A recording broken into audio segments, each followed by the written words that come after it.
Dito po nakakabit yung adapter. Patayin ko muna. Okay. Tapos plug in ko ulit.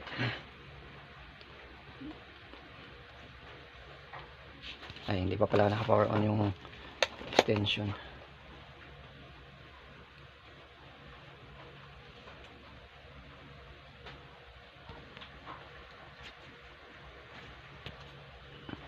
Basta po ito, nakakabit to sa HDMI cable dun sa likod. May picture naman dun kung saan nakakabit.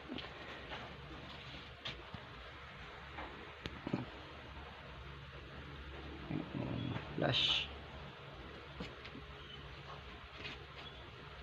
Off ko muna yung flash. Antayin lang po yung loading. Boot up. Ayan. Pag nakapasok na, gamit itong remote. Ayan. Right. Pag napunta dito sa settings, pindutin itong okay. Ayan. Okay ulit. Tapos, hanapin nyo dyan yung wifi nyo. Tapos, ilalagay lang yung password. For example, ganyan. Ilagay lang yung password. Tapos, pindutin itong next. Halimbawa, dyan sa scroll. Ayan. Pag nalagay na password. Sa akin, may nakakonect na yan dito sa wifi namin. Okay.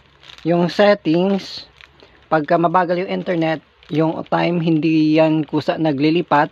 Pero pag mabilis yung internet, kusa naman. Pero para mabilis na lang, i-manual na lang natin. Ayan. June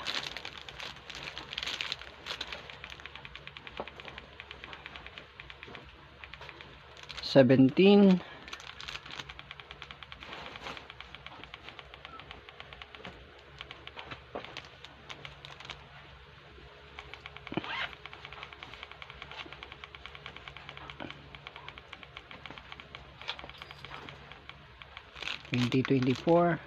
Pero pag mabilis yung internet nyo, kusa naman yan. Itong time, kahit hindi yan tama yung oras, okay lang. Ilipat lang, halimbawa hapon na, lagay lang sa PM, okay na yan. Tapos back. Ang back, ito return button, ayan. Tapos may volume din siya dito sa taas.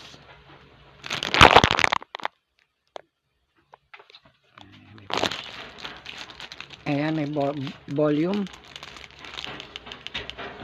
Ayan. Okay.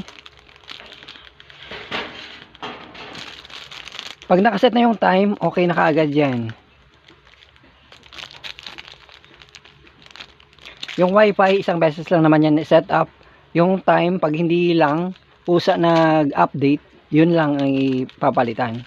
Pero pagka nag-install pa siya, kasi bagong bukas lang. Bagong ano lang to. Bagong boot up. Pero pag once na install niya na lahat yan, kusa niya naman i-install yung mga apps, dire-diretso na yan. Ayan. Ito yung mismo na testing ko na box, ito yung ipapadala. Hanap tayo. Ito, Cocomelon. Para